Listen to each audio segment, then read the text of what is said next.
Now I understand why going inward is so effective. So your conscious mind, depending on which set of stats you're looking at, your conscious mind is responsible for 10% or less of everything that is going on right now.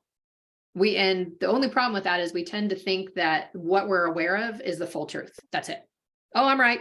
Nope, nothing else here. Nope, nope, couldn't possibly have any anger in my pain. Nope, it's not in my conscious mind.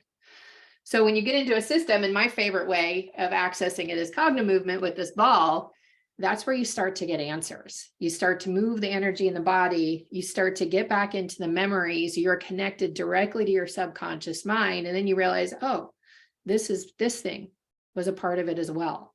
And this thing was a part of it, So like we were talking earlier, I'm working through some layers of grief right now. And so I actually did a session earlier before we came on, and it was, the first part of the session was getting familiar. Okay, this is what you're feeling right now. You have impending loss coming up. You know that this is coming. So, okay, when else have you felt that? And it was going back through my life. And the earliest time that I remember being heartbroken was when my cat died when I was 7. And so like, is that getting rid of my heartache now? No, but it's lowered all those extra things that hadn't fully healed are part of my experience of grief today. So when I can let all of those go, it's easier to sit with just the current grief, just the current things that are going on that are demanding to have attention and are demanding to be released. Like I've noticed over the last couple months, like shoulders tend to hold burden. And I've noticed that they're just feeling tighter and tighter and tighter. And I was even noticing like my left shoulder was kind of folding in protectively around me. And I found some fear of rejection that was in that last week that was coming around to protect my heart. Because my business, I'm sharing myself, I'm sharing my heart. That can be scary sometimes. And I've made a rule, the reason I'm not saying what I'm grieving about is because it's still fresh. And one of the things that Melanie taught me was you share from the scar, not from the wound. Yeah, And I've heard you say that. I like that. Yeah. So I'm not going to share that until it's scarred over. And I don't know when that's going to be. But it's easier. I can be here with you without falling apart, without going into hysterics, without losing my shit, because I dealt with all the other things that were in there and I've been dealing with them. And my shoulders, since starting to deal with this and face it and say, okay, this isn't going away on its own. Because I still try to deny. I'll be honest. My first impulse when I feel something is, no, not again. I don't wanna. Like I go back into my little girl state because that's what we do. We revert back to our traumatic state when we're faced with something we don't want to do. And I'll let myself have that for a minute or two. And then it's like, all right, start going through this. And so I've been peeling back the layers with my shoulders, and I found that there's a lot of grief that's been really weighing on me. And so as I continue to process that out, and it has to do with someone I love dearly, and I've known my entire life, and it's tough. And I know this. And so what do I do to counter it? I do more Cognomovement. I do more meditation. I spend more time on my own because that's where the answers are. That's where my body is going to tell me what it needs so that I can have a good day, so that I can be present with my clients, so I can be here with you for this audience to be present. Yeah. It's taking that time and asking myself and listening with honesty and without judgment, like, what do I need today? Yeah. That's why I like that we call these things a practice. And I think the more that we can recognize that this is a process, it's always about the journey. It's never about where you get to. If you got to where you wanted to be right now, you would not appreciate it. You wouldn't care after a while. And it's that going through. And in a way, it's like really daunting. Like I'm still going to be dealing with this in a year, 5 years, 10 years. And it's like, well, yeah, maybe to some degree, but if you are practicing, you should be getting better and better at this all the time. You might realize that you're suffering less. You don't necessarily have to go out and find things that are, bad about yourself that you need to get rid of. It's just understanding that there is a process and you can allow that process to happen organically and naturally over time. And you're building that skill set that can help you do that for the rest of your life. Yeah, absolutely. And so it used to be that it would be months, years, decades before I would deal with it. Now it's like I still have that denial and I don't want to, but then it's like, oh, but think about how much better you're going to feel when you've processed this, because now at this point I've had so much evidence that, oh, when I process it out, I feel better. So if I can just put on my big girl panties and process it, I'm going to feel better. And so that window is much, now it's minutes. It's like, I don't want to deal, but I'm gonna, because I'm going to feel better. That's very well explained. So let's talk about Cognomovement itself. I know very little about this. I find it very interesting. Can you tell us? I guess maybe we could start more like practically. Like you've got a ball, makes me want to play soccer or volleyball or something. It's got cool pictures on it. What is that? Like, yeah, tell us about it.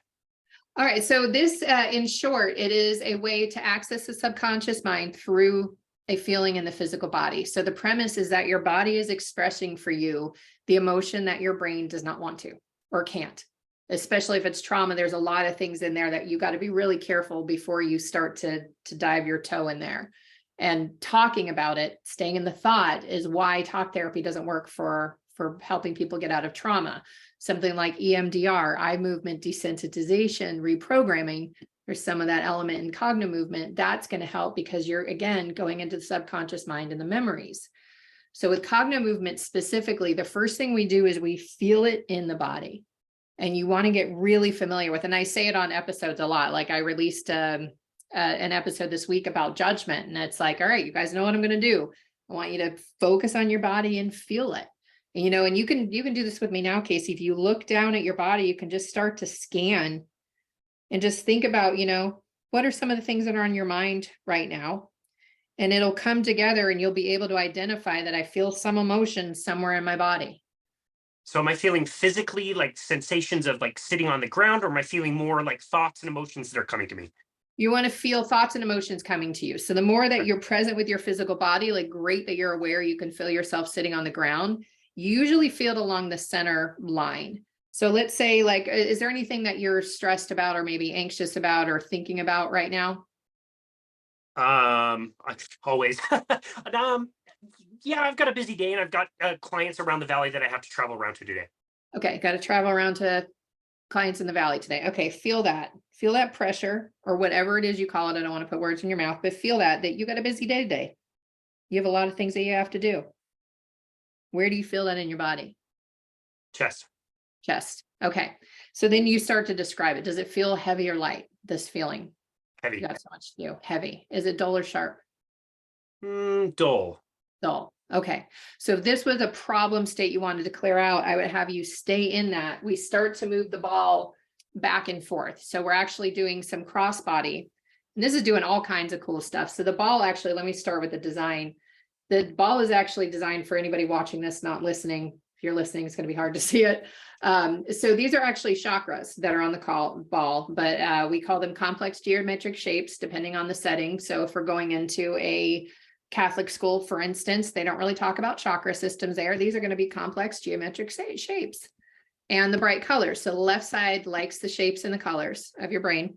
The right side sees and feels that this is 3D. It likes that. So it's actually stimulating both hemispheres of the brain just by looking at the ball. Even you on video, you can see that this is a 3D object. And trust me, when I walk around with these balls, people are like, what is that? You know, it catches people's eyes because that's exactly what it's meant to do. I really do want to play with it. I know it has that effect. So we start to move it back and forth like this. What we're actually doing is we're going to start to move information between the two hemispheres of the brain. So things that were on the right side get shifted to the left. Things that are left get shifted to the right. This is the only thing that I know outside of a psychedelic state that opens up the mind like that and starts to move things. Like there was a special on Netflix, The Mind Explained, and they showed regular brain function with the right side talking, the left side talking, and every now and again, something may cross, but not often. Just the left side's communicating, the right side's communicating. But then on psychedelics, the whole thing's lit up. There's pathways going everywhere. That's why people trip. That's why people see things and feel things so differently when they're in a psychedelic state. Doesn't matter whether it's recreational or ceremonial, you're going to feel different when you're on psychedelics. What I love about this is you can have that same open-mindedness in the sober state of mind. So that, and to me, it's just, both of them are helpful. This is just the thing that worked for me better than anything. Like I was facing a neurosurgery consult when someone introduced me to Cognomovement. I never had neurosurgery and I'm pain-free. Wow. So, and now I know when my body starts squawking to pay attention to it, even if I deny it. So as we're doing this, we're actually going to be shifting the energy. We go low to high. So we're actually shifting it up through the center line of the body. And the eye movements are all going to give us something too. Like when we get about here, we're actually going to start accessing memories. When we get up here, we're going to be starting to go into hope, ideas, inspiration. And then the next component where it is similar to EMDR, where we're doing an infinity. So we're actually going in a sideways 8 very, very slowly. I'm actually going faster than normal. You're going very slowly through this and you're focused on that feeling in the body. And so it starts to connect different events that may be part of it. So for instance, there was someone that Liz Larson, she's one of the co-creators of Cognomovement. She had done a session with a client who had had shoulder pain for most of his life. Well, in the infinity, he found that he's a twin. His sister had pushed out on him. He was all ready to go. And she kind of got in front of him and pushed out on his shoulder, leaving the womb. No way his subconscious mind was going to remember that. And he actually realized that had been their dynamic. He constantly let her go first. Started in the womb and it continued because that becomes these regular patterns. So in order for our bodies to function as effectively as they can, we go into these autopilot programs, these calibrated loops. You do this, I do that. You don't even think about it. You and Bethany probably have calibrated loops all over the place as you're getting dinner ready, as you're doing, she does this, you do that. It's all automatic. You don't need the conscious mind there to do it. It just happens. When you have those loops running from trauma, from some other memory that's not resourceful, it's not the most resourceful loop. That looks like, oh, I want to show up for someone, and then you can't do it at the last minute. And then you feel bad about it again. And so it depends on what this cycle is running.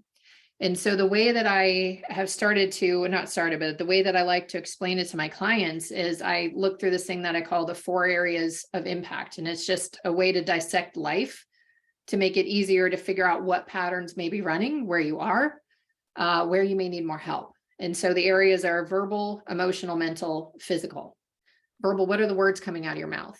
If you have an anger pattern running, you're not going to be like, oh, I love you, have a great day. You're going to be like, no, fuck you, get out of my face. Like, or you're going to bite someone's head off, you know, like Snoopy's going to go by and you're going to be like, ah, you know, whatever. You know, Snoopy's not a real dog, but you know what I mean? Like you're just, you're not going to have an appropriate response. That's, oh, may have some anger going. The emotion in there is going to be anger. You're going to be feeling it somewhere in the physical body. It may also be reflected. Like if you're anger eating or going for an anger run and you're like, oh, just feeling it pump up more and more, that's you've got some anger going in there. Emotionally, obviously, you're feeling anger. It's also going to start to take a toll on your mental state. And so all of those pieces start to come together and you can start to shift that, break apart that pattern, see what's in there, see how familiar it's been, and start to shift it, break it apart, and then do what you actually want to do instead. And react the way that you want to react, respond the way that you want to respond. Wow, that's so interesting. Okay, so the chakras on the ball itself, is it, what is the significance of that? Like if I said that I felt something in my heart chakra, am I looking for the green kind of shape or pattern? They're just there to They're just there, yeah. So yeah, it's interesting. So there's a lot of interesting things that'll happen. So as you're focusing on the feeling in the body, and that's where most of the attention is, there's very little that's listening to me. So I get very, very clear on how someone feels before I start to do a session. And then I'm repeating their words back to them. It does a couple of things. One's backtracking. It's a technique so that the client feels very, very heard. It's also a way for me to stay fully present without getting into the story. Because if I get into the story with them, well, now I bought into the story. I bought into the conscious mind. And that's not going to be of service. I want to be in the subconscious with them where they can explore and figure out what else is in there. And so that's it. So it doesn't really matter. But what will happen is you'll look at a blue one and you'll say red when you're on to the pattern. So the brain like literally cannot hold on to that physical sensation and interpret the color correctly. And I get excited when I see that because it means that I'm onto the pattern, which means that I can change it for them, which means they're going to feel better. It means I found it. And that makes, and the first couple times that it happened to me, I got really frustrated. Like, cause I just look and I'd see red and I go blue, like, No, it's blue. Red. Okay, now it's red. And but you can tell that. And so like, that's one of the things I'm looking for. It's like, if someone sees it and they stutter, they're like, you know, and I've literally like looked at before and can't even get the color out. I'm Wow. like, and just nothing's coming out. I'm like, oh, I'm onto it. I'm onto it. Wow. And so anything can come up in a session for people. And it's amazing to see. And so I'm looking at their neurology. It's telling me specific signs. And what's really cool, people don't have to tell me anything they don't want to tell me. You know, like I get to see people pretty wide open. And a lot of my clients do let me into what's going on, but this works without it. All I have to do is be able to read their neurology, read what I'm seeing, and work with what I'm seeing. The story behind it is not nearly as important. As long as they're in the sensation in the physical body and I can read their neurology, that's it. That's all I have to do to be able to work a session.